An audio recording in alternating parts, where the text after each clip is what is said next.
నర్సప్పగూడ కావచ్చు, నందిగామ మండలికి ఏం చేసింది చెప్పండి? 2.5 సంవత్సరాలు ఎమ్మెల్యే గారు. షాద్ నగర్లో కాలేజీ కట్టిస్తుడు. నందిగామ మండలంలో చదవరు అక్కడ. 10 సంవత్సరాలు వాళ్ళ ప్రభుత్వం ఉన్నది. ఒక్క సింగిల్ రేషన్ కార్డు ఇచ్చిరా? ఇక్కడ ఉన్న ఎవరినైనా అడగొచ్చు. డబుల్ బెడ్రూమ్ అన్నారు. యాడిచ్చిరండి డబుల్ బెడ్రూమ్? ఎమ్మెల్యే గారు మేము డంపింగ్ యార్డ్ రానియమని చెప్పేసి ఇదే మండలంలో మాట్లాడడం అనేది జరిగింది. తర్వాత అందరు పాలాభిషేకాలు చేశారు. సో ఇప్పుడు అదే డంపింగ్ యార్డ్ విషయంలో జీవో కూడా బయటికి రావడంతో ఇక్కడ ఎమ్మెల్యే గారు సక్సెస్ అయ్యారనుకోవచ్చా, ఫెయిల్యూర్ అయిపోయింది అనుకోవచ్చా? 50 కోట్లు తీసుకున్నారు, మీరు తిన్నారు అని చెప్పి మాట్లాడుతున్నారు కదా. ఇంతకు ముందు ఆ ల్యాండ్ యాక్విజిషన్ చేసేటప్పుడు ఏ ప్రభుత్వం ఉన్నది? టిఆర్ఎస్ ప్రభుత్వం ఉంది. సిద్ధాపూర్ గ్రామస్తులు ఒకవేళ అడుగు పెడితే రాళ్లతోడు కొడతారు అది ఇది అని చెప్పేసి ఒక ఎమ్మెల్యే గారి పైన ఈ విధంగా మాట్లాడడాన్ని ఒక కాంగ్రెస్ కార్యకర్తగా ఏ విధంగా చూస్తారు? నేను రాళ్లతో కొడుతున్నాను భాష ఏంది? కొట్టి సంపుడు అన్న భాష ఏంది? మీరు అసెంబ్లీలో అడిగి పెట్టేటోళ్ళు, మీరు ప్రజాప్రతినిధులు, మీరు మాట్లాడే లాంగ్వేజ్ ఇది కరెక్టేనా? ఆయన టార్గెట్ ఏంది? నేను పాపులర్ కావాలి. ఈయన ఏం చేస్తుండే? ఇట్లాంటి క్యాండిడేట్ మీద రాలేస్తే నన్ను చూస్తారు అనే ఉద్దేశంతో తప్ప. సిద్ధాపూర్ గ్రామస్తులు ఇబ్బంది పడుతున్నారు, రోడ్ల మీదకి వస్తున్నారు, రోజుకు బిక్కుబిక్కుమంటూ ఏడుస్తున్నటువంటి సిచ్యువేషన్. మరి సిద్ధాపూర్ డంపింగ్ యార్డ్ అనేది బంద్ చేస్తారా, తెస్తారా? సిద్ధాపూర్ డంపింగ్ యార్డ్ అనేది రానియకుండా మా ఎమ్మెల్యే గారు 100కి 100 వాళ్ళు గట్టిగా ప్రయత్నిస్తున్నాడు. కానీ ఏడు కూడా మా ఎమ్మెల్యే గారు మాట తప్పేటోడు కాదు. సీఎం గారి దగ్గర పోయి కూర్చొని ఆ జీవోని క్యాన్సిల్ చేయించి ఆ డంపింగ్ యార్డ్ రాకుండా చేసే బాధ్యత ఆయన 100కి 100 వాళ్ళు తీసుకున్నాడు. సిద్ధాపూర్ డంపింగ్ యార్డ్ రాకపోతే నేను ఊరేగించి మళ్ళీ ఎమ్మెల్యేని చేస్తా, పాలాభిషేకం చేస్తా అని ఇదే ఎమ్మెల్సీ గారు కూడా మాట్లాడడం అనేది జరిగేది. బరాబర్గా ఆయన పాలాభిషేకం చేయడానికి రెడీగా ఉండమని నేను కూడా చెప్తా ఉన్నా. వెల్కమ్ టు తెలంగాణ వెలుగు, నేను మీ రాజు. సిద్ధాపూర్ డంపింగ్ యార్డ్ పైన ప్రస్తుతం ఇక్కడ ఎమ్మెల్సీ అలాగే ఎమ్మెల్యే బీఆర్ఎస్ వర్సెస్ కాంగ్రెస్ అన్నట్లు కూడా మాటల యుద్ధం నడుస్తుంది. ఏకంగా ఎమ్మెల్యే గారిని దాదాపుగా 50 కోట్లు కరప్షన్ చేశారు. తర్వాత ఎమ్మెల్యే ప్రమేయం లేని ఇక్కడ డంపింగ్ యార్డ్ వస్తుందా అని చెప్పేసి ఎమ్మెల్సీ గారు కొన్ని ఘాటు వ్యాఖ్యలు చేయడం అనేది జరిగింది. మరి ఎంతవరకు నిజం అండ్ దీనిపైన కాంగ్రెస్ నాయకులు ఏం మాట్లాడతారో ఏమని చెప్తారో అనేది వారి మాటలు తెలుసుకుందాం. ప్రస్తుతం మనతో పాటు కృష్ణ యాదవ్ గారు ఉన్నారు. నమస్తే కృష్ణ యాదవ్ గారు. సో సార్, ఇప్పుడు 50 కోట్లు తీసుకున్నారు. నిన్న మొన్నటి వరకు ఇదే ఎమ్మెల్యే గారు మేము డంపింగ్ యార్డ్ రానియమని చెప్పేసి ఇదే మండలంలో మాట్లాడడం అనేది జరిగింది. తర్వాత అందరు పాలాభిషేకాలు చేశారు. తర్వాత మీరు అందరూ సన్మానించడం అనేది కూడా జరిగింది. సో ఎందుకంటే మంచి పని చేస్తున్నారు కాబట్టి. సో ఇప్పుడు అదే డంపింగ్ యార్డ్ విషయంలో జీవో కూడా బయటికి రావడంతో ఇక్కడ ఎమ్మెల్యే గారు సక్సెస్ అయ్యారనుకోవచ్చా, ఫెయిల్యూర్ అయిపోయింది అనుకోవచ్చా? అయితే ఉత్తగా అభాండనాలు ఎంతమంది మీద వేయచ్చండి. ఇప్పుడు ఎమ్మెల్సీ గారు మాట్లాడుతున్నటువంటి మాటలు అవి ఎంతవరకు నిజం అనేది తనకు తెలియదా? ఒక్కసారి సార్ మీ ఛానల్కి నేను ముందుగా శుభాభివందనాలు తెలియజేస్తా ఉన్నా. అయితే ఎమ్మెల్సీ గారు మాట్లాడుతూ ఉన్నారు, ఆయన ఒక ప్రజాప్రతినిధి. ఇతరుల ఎమ్మెల్యే గారి మీద మాట్లాడేటప్పుడు 50 కోట్లు తీసుకున్నారు, మీరు తిన్నారు అని చెప్పి మాట్లాడుతున్నారు కదా. ఇంతకు ముందు ఆ ల్యాండ్ యాక్విజిషన్ చేసేటప్పుడు ఏ ప్రభుత్వం ఉన్నది? ఓకే, ఫస్ట్ నిర్ధారణ చేసుకోవాలి. ఏ ప్రభుత్వం ఉన్నదండి? టిఆర్ఎస్ ప్రభుత్వం ఉంది. అప్పుడు చేస్తున్నారు ఎవరున్నారు అక్కడ? ఆ గ్రామ సర్పంచ్ కూడా టిఆర్ఎస్ సర్పంచ్ ఉన్నారు. అప్పుడు ఎమ్మెల్యే గారు అంజయ్ యాదవ్ గారు ఉన్నారు. వాళ్ళ ఆధ్వర్యం లోపల ల్యాండ్ ప్రొక్యూర్మెంట్ జరిగింది. అప్పుడు జరిగిన నష్టాలు జరిగిందా, లాభం జరిగిందా? ఒక ప్రభుత్వం ఏర్పడి ఒక ప్రభుత్వం చేస్తున్న పనిని న్యాయం చేసేదానితోనే మా ప్రభుత్వం కూడా ఏమనలేదు. ప్రతిపక్షం ఉన్నా కూడా వాళ్ళు కూడా న్యాయం చేస్తారు కదా, న్యాయం చేయనియాలి అనే ఉద్దేశంతో కూడా ఏమనలేరు.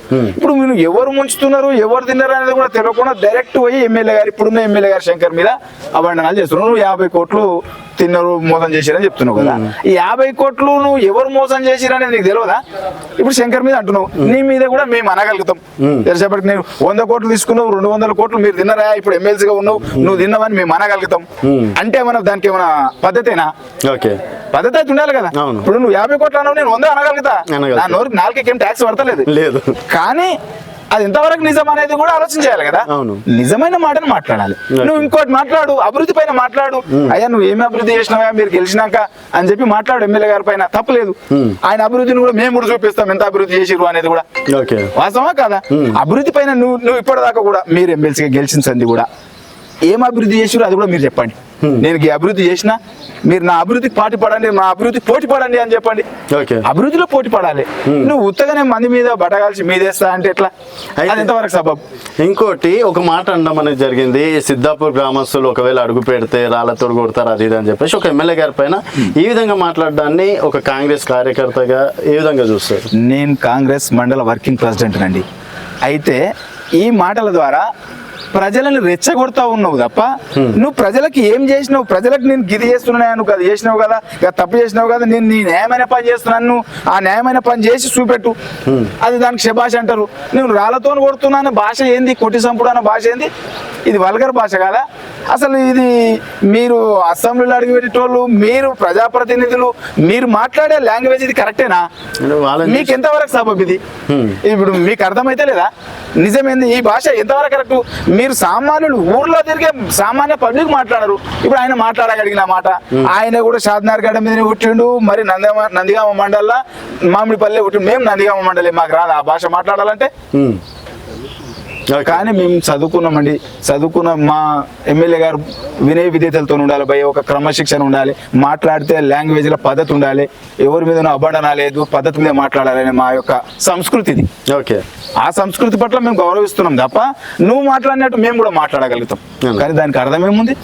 అయితే ఇప్పుడు ఇష్యూని పక్కదారి పట్టేయడానికి ఈ విధంగా మాట్లాడడం ఏమైనా జరిగిందా అని కూడా కొంతమంది.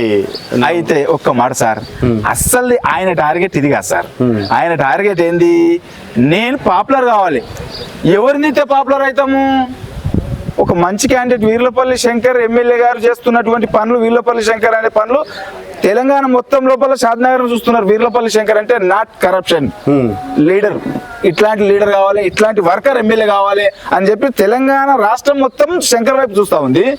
ఈయన ఏం చేస్తుంటే ఇట్లాంటి క్యాండిడేట్ మీద రాలేస్తే నన్ను చూస్తారు అనే ఉద్దేశంతోనే తప్ప, ఒకవేళ నువ్వు పాపులర్ కావాలనుకుంటే నిజం వెతికితే నిజాలు మాట్లాడు, నువ్వు డెవలప్మెంట్ చెయ్యి. ఎమ్మెల్యే గారికి తట్టుకొని నువ్వు డెవలప్మెంట్ ఎక్కువ చెయ్యి. ఆయన 10 రూపాయలు పని చేసిన అనుకో సార్, మీరు 100 రూపాయలు పని చేయండి, అబ్బా శభాష్ రావు నవీన్ రెడ్డి గారు అంటాం. కానీ ఆ మాట లేకుండా నువ్వు ఉత్తగా బట్టగాల్చి మీదేస్తే నేను లబలబ మొత్తుకుంటే నన్ను అందరు చూస్తారు, లోపల మొగని మెత్త గుద్ది బయట వచ్చి మొత్తుకుంటారు చూడు, అట్లాంటి టైప్ ఉంది ఇది. నువ్వు తినేది దవడ పనులు అయితే తనులు తినేది ముంగల్ పనులు అన్నట్టు శంకర్ బదలా చేస్తున్నారు. ప్రభుత్వం మీది కదా అప్పుడు. మీ ప్రభుత్వంలో మీ కేటీఆర్ గారు, మీ హరీష్ రావు గారు, మీ సీఎం కేసీఆర్ గారు ఉన్నారు. అప్పుడు మీ ప్రభుత్వంలో జరిగింది, మీ అంజయ్య గారు ఉన్నారు. సరే, ఇప్పుడు ఇవన్నీ పక్కన పెడితే సార్, సిద్ధాపూర్ గ్రామస్తులు ఇబ్బంది పడుతున్నారు, రోడ్ల మీదకి వస్తున్నారు, రోజుకు బిక్కుబిక్కుమంటూ ఏడుస్తున్నటువంటి సిచ్యువేషన్. మరి సిద్ధాపూర్ డంపింగ్ యార్డ్ అనేది బంద్ చేస్తారా, తెస్తారా? ఒక్కటే మాట సార్, సిద్ధాపూర్ డంపింగ్ యార్డ్ అనేది రానియకుండా మా ఎమ్మెల్యే గారు 100కి 100 వాళ్ళు గట్టిగా ప్రయత్నిస్తున్నాడు. కానియడు కూడా, ఆ మాట చెప్తా ఉన్నాం. ఆ మాట అది రానియడు కూడా. అంత నమ్మకం ఏంది? అంత నమ్మకం అంటే మా ఎమ్మెల్యే గారు ఇతర ఎమ్మెల్యే లాగా, ఇతర లీడర్ లాగా బయటకు ఒక మాట లోపల ఒక మాట మాట్లాడే వ్యక్తి కాదు. ఏదైనా ఉంటే ఫేస్ టు ఫేస్ మాట్లాడతాడు. నేను తప్పు చేసిపోతే కూడా నన్ను ముఖాన తిడతాడు, అవలగాడ వాణి నన్ను తిడతాడు. అంటే కారణం ఏంది? తప్పు చేయొద్దు అనే ఉద్దేశంతో.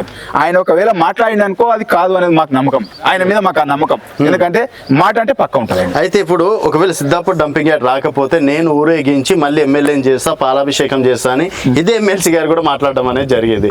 మరి పాలాభిషేకాలకు సిద్ధం కావాలని చెప్పేసి అంటున్నారు ఇండైరెక్ట్ గా. ఆయన బరాబర్గా ఆయన పాలాభిషేకం చేయడానికి రెడీగా ఉండమని నేను కూడా చెప్తా ఉన్నా. ఎందుకంటే మా ఎమ్మెల్యే గారు మాట తప్పేటోడు కాదు. సీఎం గారి దగ్గర పోయి కూర్చొని ఆ జీవోని క్యాన్సల్ చేపించి ఆ డంపింగ్ యార్డ్ రాకుండా చేసే బాధ్యత ఆయన నిండుకు 100 వాళ్ళు తీసుకున్నాడు. మీరు కూడా ప్రేమగా సిద్ధాపూర్ మీద ప్రేమ ఉంటే గడబడి కాకుండా వచ్చి అఖిలపక్షం అందరం కూర్చొని, మిత్రపక్షం అఖిలపక్షం కూర్చొని అందరం పాల్పడి అందరం దానికి పని చేద్దాము, కలిసి చేద్దాం రండి అంటున్నాడు మా ఎమ్మెల్యే గారు కూడా. ఆ మాట లేకుండా ఉత్తగా నువ్వు బయట తిరిగి వెళ్ళేందుకు పెడుతున్నావు? ఈ మాటలు అనడం ద్వారా ప్రయోజనం ఏముంది? ఒకవేళ ఆయన ధర్నాకే కూర్చున్నాడు, ఇంకేదో దాన్ని కూర్చుంటే కాంగ్రెస్ పార్టీ కూడా సపోర్ట్ చేస్తుంది. ఆయన న్యాయమైన పద్ధతులు చేస్తే బరాబర్ సపోర్ట్ చేస్తాం అందరు. ఎందుకు నేనే ఆయన నెంబర్ కలిసి వస్తా, ఆయనను కూడా కలిసి రమ్మని నేను వస్తా, మా ఎమ్మెల్యే గారు కూడా వస్తారు, కలిసి చేసుకుందాం. కలిసి మనం అది డంపింగ్ యార్డ్ రాకుండా చేసుకునే బాధ్యత ఎమ్మెల్యే గారి పైన ఉంది. నువ్వు కూడా ఆ బాధ్యత తీసుకో. కానీ ఇతరుల పైన రెచ్చగొట్టి పబ్లిక్ ని అది చేసినాం అనుకో, పబ్లిక్ ఏమైపోతారు? నిజాలు తెలియక బెటర్ అయిపోతారు. అవును. అట్లా చేయొద్దు కదా మనం. ఇప్పుడు సిద్ధాపూర్ గ్రామస్తుల పరిస్థితి ఆ విధంగానే ఉంది. ఒక సైడ్ ఏమో ఎమ్మెల్సీ గారు ఈ విధంగా మాట్లాడుతున్నారు, ఎమ్మెల్యే గారేమో మొన్న రానివ్వనని చెప్పేసి మళ్ళీ డైరెక్ట్ జీవో వచ్చింది, ఏంది మా పరిస్థితి, ఏంది మా బతుకులు అని చెప్పేసి వాళ్ళ అయోమయానికి గురవుతున్నటువంటి పరిస్థితి. అయితే సిద్ధాపూర్ పబ్లిక్ ఏమైతుంది సార్ అంటే జనాలకు తప్పు చెప్తే నిజమే అనుకుంటారు కదా సార్. అవును. ఇప్పుడు జీవోలు చదవరు, అప్పుడున్న జీవో ప్రకారం ఆ జీవోలనే ఉంది ఇది ఏంటికి ఇవ్వాలని చెప్పి. నిన్న మా ఎమ్మెల్యే గారు కూడా ఆ జీవో చూపించాడు, ఇది ఏంటికి తీసుకున్నాం ల్యాండ్ అనేది కూడా ఉంది. ల్యాండ్ ఇచ్చేటప్పుడు కూడా పబ్లిక్ ఇదంతా తెలియజేసిరా, అరే నీకు పైసలు వస్తున్నాయి అనేది చూపించారు తప్ప దొంగ డాక్యుమెంట్ దొంగ సంతకాలు చేసిర్రు. భూమి లేని వాళ్ళ పేరు మీద కూడా డబ్బులు ఇప్పించారు. కేవలం ఎందుకు వాళ్ళు కూడా మనం తప్పనద్దు, మా ఊరు రైతు బాగుపడుతుందిగా అనే దాంట్లో పోయేది తప్ప ఇట్లా మోసం జరుగుతుందని కూడా వాళ్ళు కూడా అనుకోకుండా వచ్చు అప్పట్లో కూడా. ఎందుకంటే మా ఊరికి ఏదైనా ఇండస్ట్రీ ఏదైనా మంచిది వస్తే కూడా బాగుపడతామనే ఆలోచనతో చేసి ఉండొచ్చు అప్పుడు కూడా. ఉద్యోగాలు వస్తాయి. ఈ లోపల విషయం వాళ్ళకి తెలియదు సార్. అంటే అప్పుడు కూడా డంపింగ్ యార్డ్ అని చెప్పేసి ఉందా, ఎకో పార్క్ అని చెప్పేసి క్లారిటీగా ఉంది కదా. ఏకో పార్క్ అనేది ఉంది సార్, కానీ మిగిలిన ల్యాండ్ ఉంది కదా, ఏకో పార్క్ ఓంగా మిగిలిన ల్యాండ్ ఉంది కదా, దాన్ని వీళ్ళు ఏం చేసారు ఏంటికి ఆలోచన చేసి వాళ్ళు ఆలోచన చేస్తున్నారు. గవర్నమెంట్ ఇంతకున్న గవర్నమెంటే ఆలోచన చేసి పెట్టింది అది. ఇప్పుడు మా ఎమ్మెల్యే గారు వచ్చిన తర్వాత గెలిచిన 3 రోజులకే ఈయన తీసుకుపోయి మంత్రులకు అందరికి లెటర్ ఇచ్చిండు, మాకు ఇది వద్దంట అని ఇచ్చిండు. ఎందుకు ఇచ్చిండు? సిద్ధాపూర్ మీద ప్రేమ ఉండేపటికే కదా. సిద్ధాపూర్ మీద కాదు, ఆయన కాన్సెన్స్ మీద అందరి మీద ప్రేమ ఉంది. ఏ పార్టీ అన్నాడు కూడా మా ఎమ్మెల్యే గారు అన్ని పార్టీలకు పనిచేస్తాడు. ఏ పార్టీ వ్యక్తి పోతే వాళ్ళ పార్టీతో సంబంధం లేదంటాడు, మిగతా పార్టీని చూస్తారు. సరే, మీ ఇక్కడ నర్సప్ప కూడా కావచ్చు, నందిగామ మండలికి ఏం చేసింది చెప్పండి 2.5 సంవత్సరాలు ఎమ్మెల్యే గారు? నందిగామ మండలికి సార్ ఇప్పుడు షాద్ నగర్ లో కాలేజీ కట్టిస్తుడు. నందిగామ మండలి చదవరు, అక్కడ చదువుతారా లేదా? ఓన్లీ షాద్ నగర్ వాళ్ళు చదువుతారు, ఫరూక్ నగర్ వాళ్ళు చదువుతారు అనేది లేదు. గవర్నమెంట్ కాలేజ్ సార్, అది ఫ్రీగా దాతల సాయంతో కట్టిస్తా ఉన్నారు. దాతల సాయంతో వచ్చిన ఎంతమంది జేవులు వేసుకోరు సార్. కానీ మా ఎమ్మెల్యేకి ఆ గుణం ఉంటే జేవులు వేసుకోకున్నాడా? ఆ తత్వం ఆయన దగ్గర లేదు. కాన్సెన్స్ పిల్లలందరూ మా అన్నదమ్ముళ్ళు, మా పిల్లలు, మా బాధ్యత అనే దాంతో గవర్నమెంట్ కాలేజీని ఈయన ఫ్రీగా కట్టిస్తా ఉన్నారు, దాతల సాయంతో కట్టిస్తా ఉన్నారు. అదేవిధంగా నందిగామ మండలికి సార్ ఇప్పుడు షాద్ నగర్ నుంచి చేగూరు కన్నా ఆశ్రమం వరకు డబుల్ రోడ్ చేసిండు. సింబాసిస్ వరకు డబుల్ రోడ్. సింబాసిస్ ఎవరిది? సింబాసిస్ మీద ఎవరు బతుకుతా ఉన్నారు ఇప్పుడు? నవీన్ రెడ్డి గారు కదా. సింబాసిస్ అప్పుడు ఆ కాలేజ్ తెచ్చింది ఎవరు? ఇప్పుడు సిద్ధపూర్ తెచ్చింది మీరే. మరి ఇది తెచ్చింది ఎవరు? సింబాసిస్ అప్పుడు శంకరన్న ఎల్లారెడ్డి గారు కదా. మరి వాళ్ళని ఎందుకు యాడ్ చేయవు? తింటున్నావు కదా దాని మీద, అన్నం తింటున్నావు, జ్ఞాపకం లేదా? తినేటప్పుడు మరి యాడ్ చేయి. అమ్మా మీరు తెచ్చిందని నేను బతుకుతున్నాను ఎందుకు అనవు? సింబాసిస్ కాలేజ్ మీద నువ్వు బతుకుతున్నావు, నీ విలేజ్ వరకు కూడా డబుల్ రోడ్ ఎమ్మెల్యే గారు తెచ్చారు, మరి అది లేదా నీకు? ఎన్ని డబుల్ రోడ్? ఇప్పుడు మా ఊరు కూడా డబుల్ రోడ్ శాంక్షన్ చేసిండు, ఎన్నో బ్రిడ్జిలు శాంక్షన్ చేసిండు. ఇప్పుడు నందిగామ టు వీర్లపల్లి అప్పరేడు కూడా మళ్ళీ ఏడికి మామిడిపల్లి పోతుంది, ఆ తోవలో కూడా మనం బ్రిడ్జి నడుస్తూనే ఉంది. ఇప్పుడు కూడా పోయి చూడవచ్చు మనం బ్రిడ్జి నడుస్తుందా లేదా. డబుల్ రోడ్ అంత వెడల్పు బ్రిడ్జి చేస్తున్నాం. సో అభివృద్ధి విషయంలో కాంగ్రెస్ ప్రతి కార్యకర్త నుంచి అయినా సరే గర్వంగా చెప్పుకుంటారు, మా ఎమ్మెల్యే గారు ఈ విధంగా చేస్తున్నారు అని చెప్పేసి. ఇప్పుడు ఇంకొకటి సార్, ఏ ప్రభుత్వం సార్ 10 సంవత్సరాలు వాళ్ళ ప్రభుత్వం ఉన్నది, ఒక్క సింగిల్ రేషన్ కార్డు ఇచ్చిరా? ఇక్కడ ఉన్న వాళ్ళు ఎవరినైనా అడగొచ్చు, సింగిల్ రేషన్ కార్డు 10 సంవత్సరాలు ప్రభుత్వం వెళ్ళింది కదా, ఒక్క రేషన్ కార్డు ఇప్పించిందా? ఇదే నవీన్ రెడ్డి గారు ఇప్పించిరా? అలా ప్రభుత్వం ఏమన్నదిగా. డబుల్ బెడ్రూమ్ అన్నారు, యాడిచ్చిరండి డబుల్ బెడ్రూమ్? ఒక్క ఊళ్ళోనన్నా ఒక్కటైనా కట్టించారు? అసలు నేను చూపిస్తే ఇప్పుడు ఇందిరా మిల్లు ఇక్కడ, నేను ఇప్పుడే మనం వెళ్తే నేను చూపిస్తే ఇప్పుడు ఇందిరా మిల్లు ఓపెన్ అయినాయి కూడా, ఆల్రెడీ కలర్ కానొస్తుంది, ఇందిరామ కలర్, కాంగ్రెస్ కలర్ కానొస్తుంది ఇచ్చినట్టుగా. మరి మీరేదో చూపెట్టు. ఇదే నేనే ఉన్న సవాల్ ఇస్తున్నా ఆ మాట కూడా, చూపెట్టు. గీడ కట్టిన ఇందిరా మిల్లు నేను చూపించిన డబుల్ బెడ్రూమ్ చూడు, నర్సాగూడెం ఉందంట, నేను చూపిస్తే ఇప్పుడు నడువు అంటున్నా. సో అభివృద్ధి విషయంలో ఎమ్మెల్యే గారు అవసరం లేదు, మీలాంటి కార్యకర్తలు కూడా చెప్తారు, బరాబర్ చెప్తారు. కార్యకర్తలు కాదు సామాన్యులు చెప్తారు ఈ మాట. మా ఎమ్మెల్యే గారు చేసి. సో ఫైనల్ గా సిద్ధాపూర్ గ్రామస్తులకైతే డోకా రానియరా సార్? సిద్ధాపూర్ గ్రామస్తులు ఎవరో గారు సార్, సిద్ధాపూర్ అంటేనే మా కాన్సెన్స్ లో ఉంది, మేము అంతా కలిసి ఉన్న మండలం మాది. అవును, సిద్ధాపూరు ఒకప్పుడు మేము కొత్తూరు మండలంలో ఉన్న వాళ్ళమే, అంతా కలిసి మేము అన్నల్లో మా తమ్మునికి మా అన్నకు ఆపత వస్తే మేమందరం ఎదుర్కోమా. మా ఎమ్మెల్యే గారి తత్వం అట్లాంటిది, అది రానిచ్చే ముచ్చట్లేదు, రాదు ఇక. సరే సార్, అది రానున్న రోజు గుడ్ న్యూస్ చెప్పే రోజు మళ్ళీ మిమ్మల్ని కలుద్దాం sir. Thank you sir. Thank you sir. తయారుండమనండి సార్ పాలాభిషేకానికి ఎమ్మెల్సీ గారిని. Okay sir, thank you sir. So challenge పాలాభిషేకం ఆయన వేయాలి, ఆయన అపోజిట్ నిలబడొద్దు, ఓట్లు వేయాలి బాధాపు వచ్చి కాంగ్రెస్ కు. ఓకే సార్, ఆ మాట తయారుండమనండి. Thank you sir. సో ధన్యవాదం సార్ మీ టీవీకి.